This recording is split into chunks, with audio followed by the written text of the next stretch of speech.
Cerita selanjutnya yang berjudul Tetanggaku Menjadi Tumbal Pesugihan Juragan Kapal. Langsung ke ceritanya. Di pagi yang cerah ini saya mau berbagi cerita mengerikan yang dialami tetangga desaku. Ini kejadian nyata dan sering terjadi di desa ini. Suatu hari di awal bulan Suro atau bulan Jawa, salah seorang pemuda, sebut saja Danu, pergi ke tempat majikannya. Danu adalah pemuda berusia 35 tahun dan sehari-hari bekerja sebagai nahkoda kapal. Danu tinggal di sebuah desa pesisir utara kota Pemalang yang mayoritasnya penduduknya sebagian besar adalah seorang nelayan. Seperti biasanya yang ia lakukan sehari-hari sebelum melaut, biasanya ia pergi ke rumah majikan pemilik kapal atau kalau di desaku disebut sebagai juragan kapal. Ia pergi ke sana untuk meminta ramah atau bekal untuk perjalanan melaut. Biasanya bekalnya berupa makanan dan beberapa puluh liter jerigen solar. Ia tahu adalah bulan Suro yang terkenal dengan aroma mistisnya. Setiap tahun di desaku ini pasti ada kejadian awak kapal yang mati mendadak secara tidak wajar. Mulai dari ada yang sakit perut, kemudian mati, sakit kepala, lalu mati, tiduran di kapal, lalu mati, tiba-tiba nyemplung dari kapal, lalu mati, dan kejadian aneh lainnya.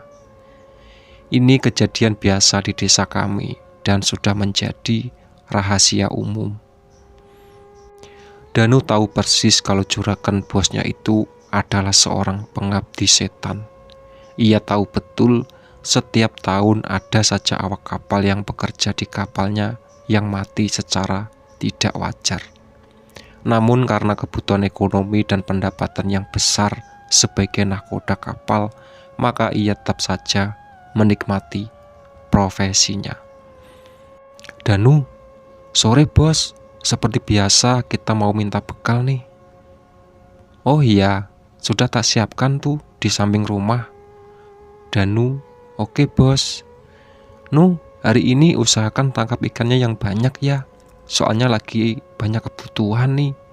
Oke bos, siap. Setelah mengambil perbekalan dari rumah juragan, ia kemudian segera menuju ke dermaga kapal dan melaut bersama beberapa orang anak buah kapal ABK. Dengan perintah Danu, para ABK kapal segera membentangkan jaring-jaring di lautan untuk menjala ikan-ikan yang ada. Biasanya proses ini berlangsung selama berjam-jam. Sambil menunggu hasil tangkapan, Danu duduk di kamar kapten, sebutan untuk ruang kendali perahu, sambil merokok dan sesekali ngobrol dengan ABK-nya. Di tengah-tengah obrolan ada salah seorang ABK bernama Aji yang tiba-tiba jatuh tersungkur di lantai kapal. Roni, lihat Aji tuh. Kenapa Ji? Katakan, aduh perutku sakit, sambil memegangi perutnya. Tiba-tiba suasana menjadi gaduh dan proses penangkapan ikan dihentikan sejenak. Mendengar kegaduhan yang terjadi, Danu selaku nahkoda keluar dari kamar kapten dan memeriksa apa yang terjadi. Ternyata salah seorang ABK bernama Aji sedang kesakitan. Aji adalah ABK-nya yang sekaligus juga sepupunya sendiri. Ji, kamu kenapa Ji? Aduh mas, perutku tiba-tiba sakit sekali. Cepat ambilin balsem, lalu oleskan di perutnya. Teman-teman Aji segera melakukan tindakan pertolongan pertama, yaitu dengan mengoleskan balsem sambil memijat-mijat perutnya, berharap semoga Aji cepat sembuh. Teman-temannya melihat Aji sedang sakit perut, tetapi ada yang hal berbeda dalam pandangan Danu. tiba-tiba Danu menjauh dari lokasi kerumunan dan melangkah ke belakang beberapa meter. Tubuh Danu menggigil dengan rasa ketakutan yang amat luar biasa. Baru kali ini ia merasakan ketakutan yang sangat sepanjang hidupnya. Danu melihat tubuh Aji sedang dililit ular besar raksasa. Iya, Danu dengan mata kepalanya sendiri melihat tubuh ponakannya tersebut sedang dililit ular besar. Ular tersebut sedang berusaha meremukkan tulang Dani dengan lilitannya kuat.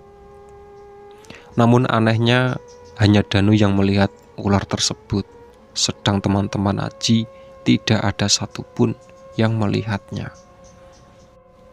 Ular tersebut berukuran sangat besar dengan taring tajam dan panjang, mata merah dan berwarna hijau pekat, benar-benar menakutkan.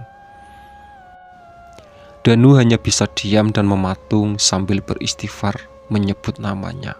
Astagfirullah, astagfirullah, ya Allah, ya Allah. Danu sadar kalau ternyata Aji sedang dijadikan tumbal oleh juragan sendiri. Dia tak menyangka ternyata hari ini sepunya sendiri yang harus mati karena tumbal. Melihat situasi yang semakin genting, akhirnya Danu memutuskan untuk segera pulang dan membatalkan pencarian ikan. Ia tak peduli dengan hasil tangkapannya lagi. Pokoknya ia harus segera pulang. 1 jam kemudian akhirnya kapal itu tiba di dermaga. Namun nyawa Aji sudah tak bernafas. Aji telah meninggal dunia. Seketika tangis Danu dan para ABK kapal pecah dan masih tak percaya kalau Aji telah meninggal dunia. Padahal tadi pagi ketika berangkat melaut, Aji dalam keadaan sehat dan masih tertawa riang dengan leluconnya. Aji segera dibawa ke rumahnya. Ketika jenazah tiba di rumahnya, Danu langsung mencari ibunya Aji dan memeluknya sambil berkata, "Lek, Bule, maafin aku." "Ada apa, Nu? Itu kok ada orang rame-rame?" "Maafin aku, Li." Kenapa sih? Cepet jelasin ke Bule." "Aji sudah gak ada, Lek." "Apa?" Mendengar kabar meninggalnya Aji, Danu langsung pingsan tak sadarkan diri selama beberapa menit. Setelah para tetangga berduyun-duyun datang, Danu tersadar dan menangis sejadi-jadinya, tak percaya kalau anaknya telah meninggal dunia. Padahal Aji tak memiliki riwayat penyakit serius. Ia berangkat melaut dalam keadaan sehat sewaktu berpamitan dengan ibunya. Danu memeluk Daninem dan sambil terus meminta maaf. Akhirnya Danu menjelaskan apa yang telah dilihatnya. Ia melihat ada ular besar yang melilit tubuh Aji sewaktu di kapal. Ia tahu kalau ular tersebut adalah sesembahan juragannya. Ia menjelaskan kalau Aji telah menjadi tumbal majikannya. Daniem tak bisa berbuat apa-apa dan hanya bisa pasrah setelah mendengar penjelasan Danu. Ia berharap semoga juragan tersebut mendapat balasan setimpal dari Yang Maha Kuasa. Akhirnya Aji dimakamkan hari itu juga. Setelah melihat kematian sepupunya sendiri, Danu memutuskan untuk tidak bekerja lagi dengan majikannya. Ia memilih untuk mencari majikan yang tidak menyembah setan. Kalau di desaku biasanya para juragan yang melakukan pesugihan, maka tangkapan ikannya benar-benar luar biasa banyak. Dalam 1 hari saja, para ABK bisa mengantongi uang 500 sampai 2 juta per hari. Itu jumlah tak wajar. Mengingat mereka hanya mencari ikan dalam waktu sehari di laut. Seandainya mereka melaut di Samudra Hindia atau Laut Jawa, mungkin saja jumlah tersebut masih wajar.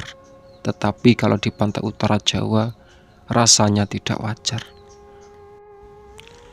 Beberapa hari setelah Danu keluar, ia mendapatkan kabar kalau kapal yang dimiliki majikan tersebut telah membawa pulang hasil tangkapan yang sangat banyak.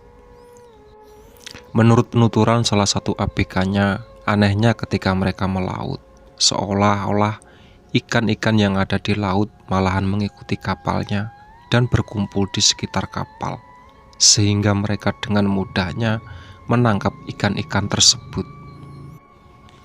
Padahal kalau hari-hari biasanya malahan kita susah sekali mencari ikan.